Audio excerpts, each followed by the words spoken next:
بسم الله الرحمن الرحیم. بینندگان عزیز و ارجمند، السلام علیکم و رحمت الله و برکاته.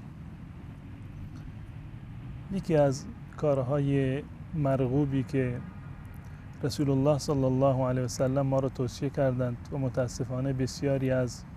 دوستان و برادران ما این مورد را نادیده میگیرند، کامل کردن صفها در هنگام نماز هست و پر کردن جاهای خالی که در میان صفها وجود دارد. این یک دستوری هست اکید از جانب رسول الله صلی الله علیه و سلم و یک کار خیر و نیکی هست به عنوان یک حسنه از من و شما پذیرفته می شود و اگر ما باعث بشویم که فاصله در میان صفها ایجاد بشود و ما عاملش باشیم، این یک کار گناهی هست که بدین خاطر گناهی بر دوش ما نوشته می شود. حضرت عایشه رضی الله تعالی عنها می گوید که رسول الله صلی الله علیه و سلم نقل کردند که درود الله و فرشتگان بر اون کسانی باد که عامل وصل شدن صفها هستند. می‌فرماید رسول الله صلی الله علیه و سلم فرمودند: ان الله و ملائکته یصلون علی الذین یصلون الصفوف. الله متعال و فرشتگان درود می‌فرستند، دعای رحمت می‌فرستند، فرشتگان دعا می‌کنند برای آن کسانی که صفها را به همدیگر می‌چسبانند و متصل می‌کنند، یعنی صفها را فشرده می‌گیرند. و من سد فرجة بنى الله له بیتا فی الجنه. هر کسی که یک فرجه ای را، یک جای خالی را در میان صفها پر بکند، الله متعال به خاطر تقدیر و تشکر از عمل این انسان در بهشت برایش خانه‌ای می‌سازد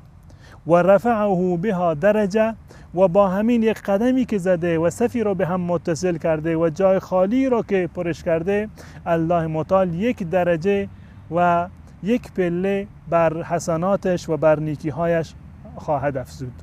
مقامش را در بهشت بالا خواهد برد. پس بنابراین همین متصل کردن صفها و به هم چسباندن صفها و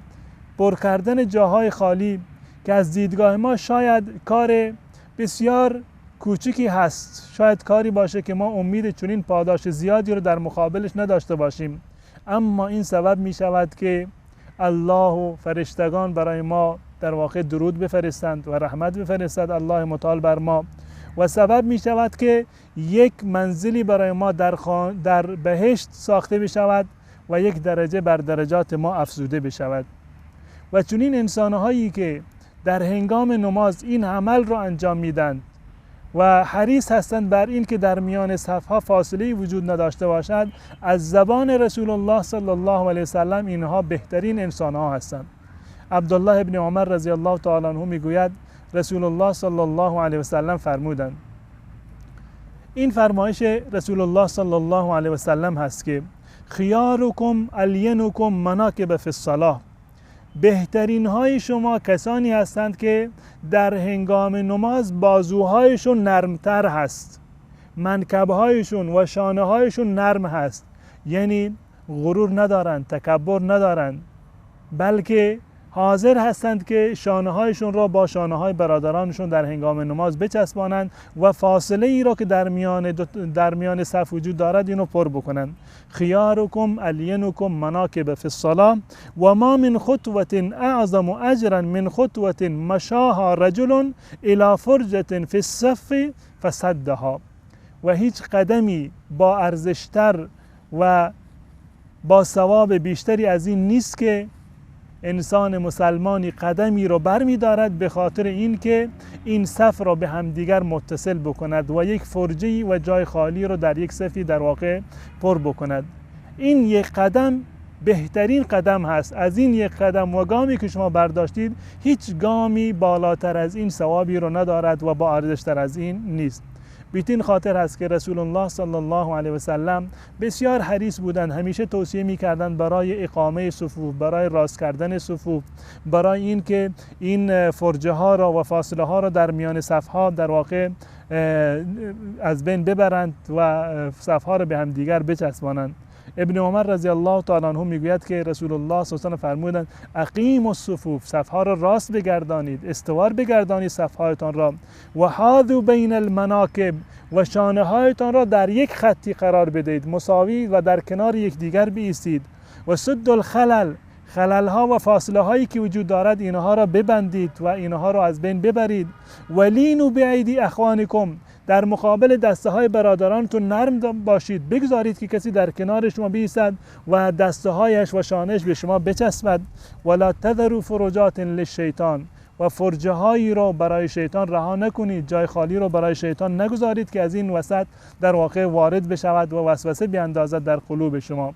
و در نهایت و آخر حدیث رسول الله صلی الله علیه وسلم دعای خیری کردند برای کسانی که این عمل را انجام میدهند و نفرینی کردند به اون کسانی که باعث می شوند که صفها از همدیگر فاصله داشته باشد. من وصل صفا وصله الله، هر کسی که صفی رو متصل بکند، بچسباند و این فرجه را از بین ببرد، الله متعال او را به رحمت خودش وصل بکند. و من قطع صفا قطعه الله، هر کسی که باعث قطع شدن صف بشود و فاصله ایجاد بشود به خاطر اون در صف،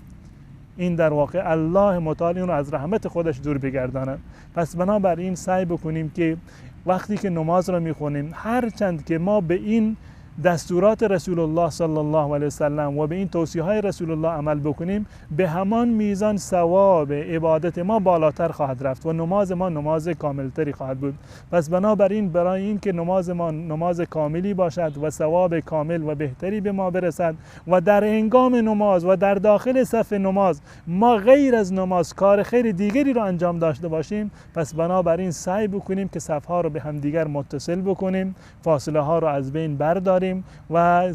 در وقتی که در صف و کنار برادران مسلمان خودمون ایستادیم، این شانه های ما به موازات شانه های برادران مسلمان ما باشد تا اینکه نماز ما نماز کاملی باشد و آثار نماز رو در دنیا و آخرت انشاءالله ما مشاهده بکنیم. تا برنامه دیگر و مطلبی دیگر شما رو به الله متعال می سپارم. السلام علیکم و رحمت الله و برکاته.